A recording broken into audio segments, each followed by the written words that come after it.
சீக்கிரம் தேடுங்கயா, ஏதாவது கிடைக்கும். மாசம் மாசம் நின்னுக்கிட்டு சீக்கிரம் அந்த பக்கம் போ. அவங்கள சொக்கலிங்க சார், சார் இங்க வந்து பாருங்க சார், பெரிய லாக்கர் இருக்கு சார். சார் பாருங்க சார். இன்ஸ்பெக்டர், லாக்கரை ஓபன் பண்ணுங்க. சார் இந்த லாக்கர் கீ இல்லனா பாஸ்வேர்டு இருந்தா மட்டும்தான் ஓபன் பண்ண முடியும் சார். ஓகே அண்ணே, அந்த ஆளு ட்ரஸ்ட்ல அடிச்ச பணத்தை பூரா இந்த பொட்டிக்குள்ள வச்சிருப்பான்னு எனக்கு தோணுது. நானும் அப்படிதான் நினைக்கிறேன். தவக்கல ஓபன் பண்ண ட்ரை பண்ணுங்க. ஏங்க, எதுக்கு இந்த செக்யூரிட்டி எனக்கு கால் பண்றான்? தெரியலையே பவானி, கால் அட்டன் பண்ணி பேசு. சொல்லு பரணி. ஹலோ அம்மா, நீங்க போன கொஞ்ச நேரத்திலேயே இன்கம் டேக்ஸ் ஆபீஸ்ல இருந்து போலீஸ்காரங்க, ஆபீசருங்க எல்லாரும் வந்து நம்ம வீடு ரெய்டு பண்ணிட்டு இருந்தாங்கம்மா. என்ன சொல்ற பரணி? ஆமாம்மா.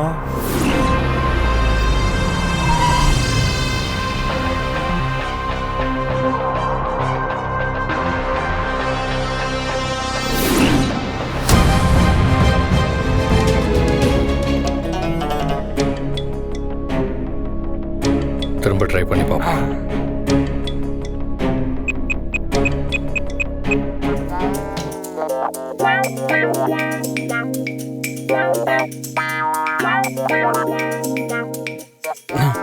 இப்ப என்ன பண்றது? ஏதாவது பண்ணாண்டா, இருடா. அண்ணே, இன்னைக்கு ஆதியோட வீடு ஏலத்துல முடிஞ்சிரும். ஆமா மித்ரா, அடுத்தது கல்யாணம் தான். அதுக்கப்புறம் பவானி சொன்ன மாதிரி வேலையை முடிச்சுட்டு செட்டில் ஆகிற வழியை பார்க்கணும். ஆமாண்ணே.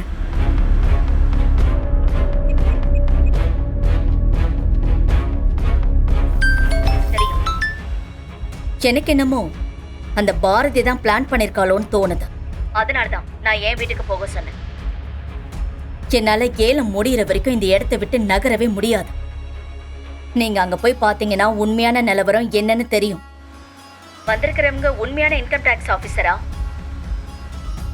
இல்ல பாரதி ஏற்பாடு பண்ண ஆளுங்களான்னு நம்ம ஈஸியா கண்டுபிடிச்சிடலாம். இப்பயாச்சும் நான் என்ன சொல்றேன்னு புரிஞ்சுதா? ஓகே, நீங்க சொன்ன மாதிரியே நாங்க இப்பவே வீட்டுக்கு போறோம். அங்க போனதும் என்ன நடக்குதுன்னு எனக்கு அப்டேட் பண்ணுங்க. எந்த சிச்சுவேஷன்லயும் இந்த ரைட் நடக்கவே கூடாது. ஓகே சரி, நீங்க சொன்ன மாதிரியே நாங்க இப்போ உங்க வீட்டுக்கு போயிடுறோம் மேடம். பார்த்து டீல் பண்ணுங்க. Okay madam.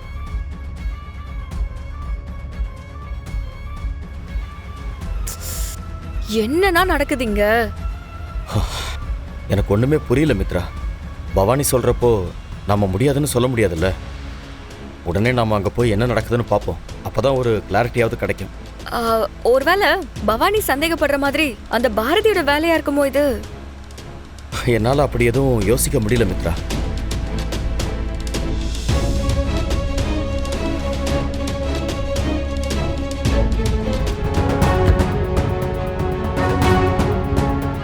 அண்ணே, இப்ப நம்ம என்ன பண்ண போறோம்?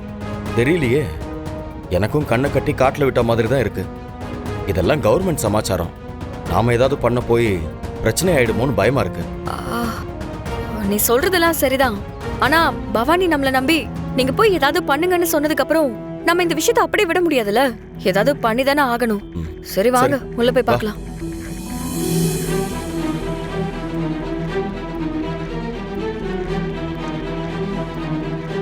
இங்க யாரையுமே காணோம். மேல போய் பார்க்கலாம்.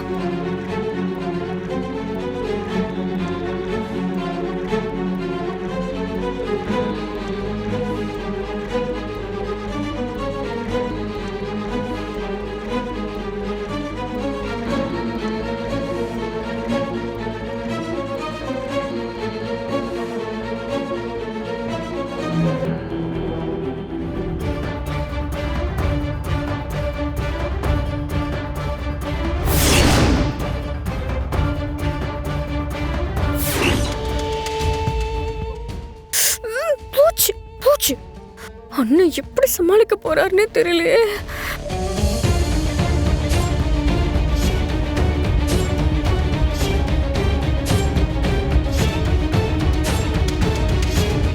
சார்,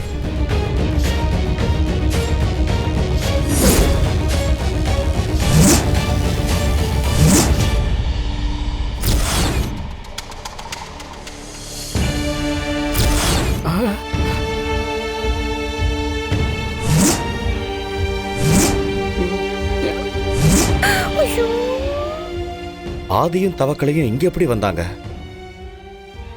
ஆதி போலீஸ் மாதிரி ட்ரெஸ் போட்டிருக்காரு. இந்த கேனப்பைய வேற கோட் சூட்லாம் போட்டு நிக்கிறான்.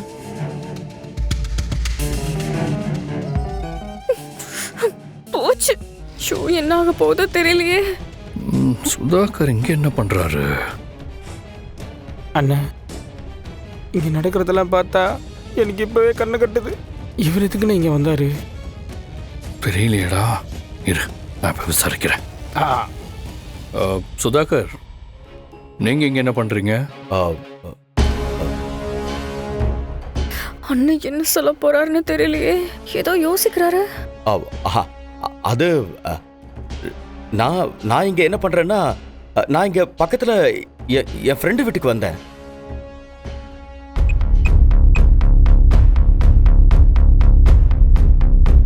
இப்படி வந்து இவங்கிட்ட மாட்டிக்கிட்டேனே. இப்ப பவானி கிட்ட நான் என்னன்னு இன்ஃபர்மேஷன் கொடுக்கறது? அடுத்து என்ன நடக்க போகுதுன்னு தெரியல. வேற யாரோ வந்திருப்பாங்கன்னு நினைச்சா ஆதி வந்திருக்காரு. ஆதி இவ்வளவு தைரியமா போலீஸ் வேஷம் போட்டுக்கிட்டு இந்த வீட்டுக்குள்ள வந்திருக்காரு. ஆனா இது பவானி வீடுன்னு ஆதிக்கு தெரியாது. எப்படி இவங்களை சமாளிக்கிறது?